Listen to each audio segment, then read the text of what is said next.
Nobody has as much fun with politics as the Young Turks do. You guys ready to have some fun with the Republican field of 2016? Well, as things stand, we have 16 Republican candidates in 16.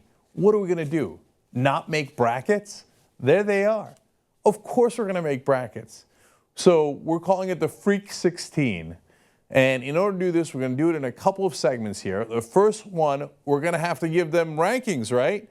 Let's do some seedings. We got the 16 guys. Now, we took the latest poll here with Jeb Bush at the top at 12%. Unbelievably, as things stand now, Donald Trump is number 2 at 11.3%. And all the way at the bottom is Pataki at a miserable 0.4%.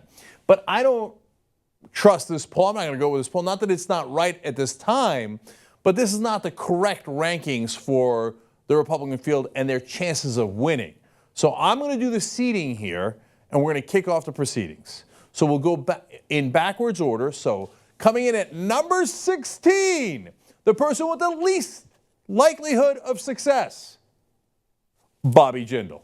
Now, Bobby Jindal's at 16, even though only 3 people in the country know who George Pataki is. Even though Carly Fiorina has almost no chance of winning. Why? Because Bobby Jindal is a loser. Okay? I've been saying it from day one. He's the first one out. He has less than 0% chance of winning. That's my opinion, obviously. Coming in at number 15, Mr. 0.4%, George Pataki, the former governor of something.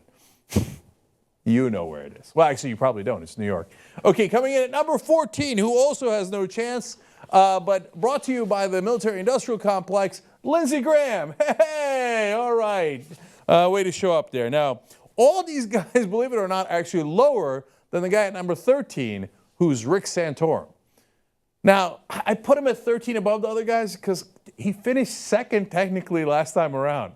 But miserable candidate in this field, no chance whatsoever. Number 12, Carly Fiorina. She's in there to be the one person where they go, what? Republicans are good for women. Look, Carly Fiorina's in the race. We have female candidates. Absolutely. What are you talking about, Hillary Clinton? All right, at number 11, a guy who should be in much better shape, except for the fact that he's just not very smart and he does terrible in debates. And there's a third reason, but I forgot what it was. Rick Perry. And he's coming in at 11. Again, if he was a halfway decent politician, he'd be much higher on this list. Number 10 is the guy who's actually the most reasonable among the Republicans. And yes, there is such a person.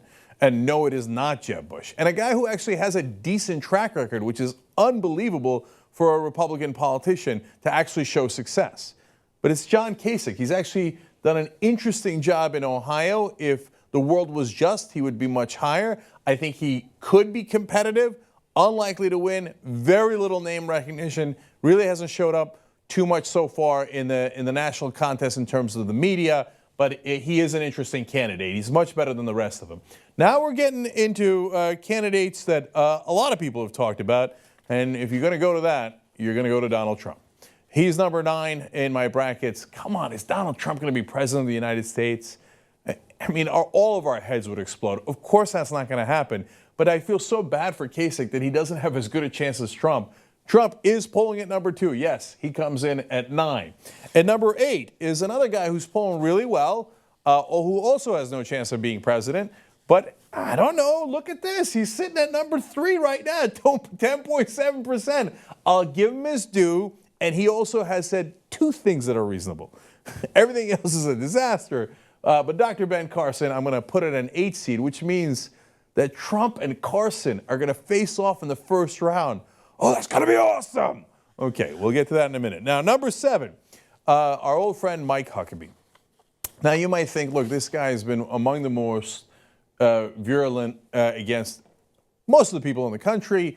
Doesn't seem to stand much of a chance, but that's actually not fair. I think if he ran last time, he would have had an actual chance of beating Mitt Romney. I think he's gotten more extreme since then and hence dropped in the rankings a little bit, but still at a respectable number 7. And number 6, we're starting the list of people who can actually win. And there, I have a surprising person on the list, Christie.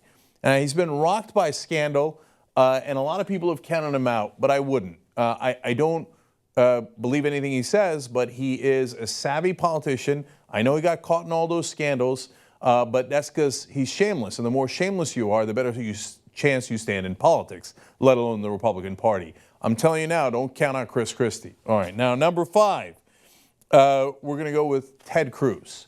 No, yeah, you don't like him. Yeah, he's shut down the government, etc. But the reality is Ted Cruz is trying to do what is oftentimes successful in the Republican Party. Go seriously populist, seriously ugly. I mean, look at Trump. He did that. He out-Cruzed Cruz. That's why he's sitting at number 2. Cruz is not going to let him out-Cruz him for very long. All right. Now we go to number 4, Marco Rubio.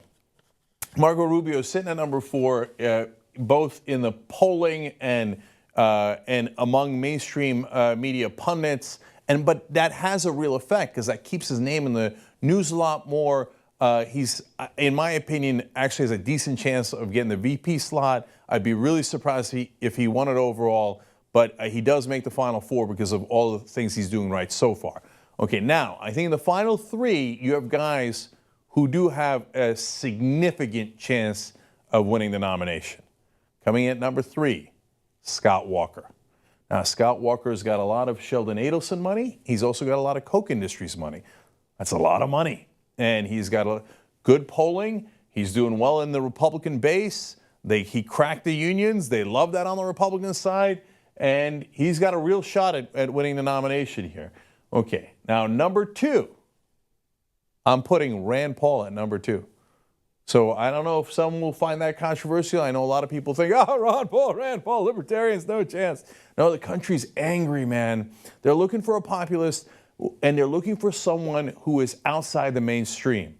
So if you're looking for someone outside the mainstream but not complete lunatic like Ted Cruz or Donald Trump, you might look at Rand Paul. And he's got a lot of opinions that don't agree with the Republican Party and hence are a lot more popular. Okay, they don't agree with the Republican establishment, but a lot of the Republican voters do agree with those opinions. So I've put him as high as number 2. Now, number 1 overall seed is Jeb Bush. Now, I've talked a lot of smack about him in the past. I'm not sure he's got what it takes to go all the way, but given the money that he has, standing at $114 million for his campaign and his super PACs right now, given the polling, which now finally does have him at number 1. For a long time, he was not finishing number 1, but he is now. And given the fact that relative moderates, which is a funny term to use in the Republican field, have come out on top, John McCain, Mitt Romney, and back when George W. Bush was running as a compassionate conservative, even though you've got all these guys that are super right-wing, usually the guy at the top that has the establishment money that's slightly more moderate is the guy who wins. So I think Jeb Bush has earned the number 1 seed. So now, here comes the fun part. We've got our bracket. Let's go over here. Let me show you the Freak 16, okay? We've got our brackets, and what we want you guys to do is to start filling them in. So on the TYT app, we're going to do this one by one, okay? We're going to ask you Bush versus Jindal, who do you think is going to win? Come on.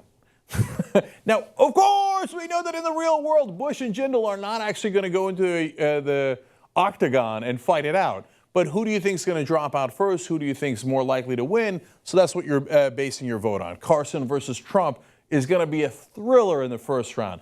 And on the app, we will put all these first round matchups up. And then after we have winners from the audience in that first round, we'll then proceed to later rounds, okay?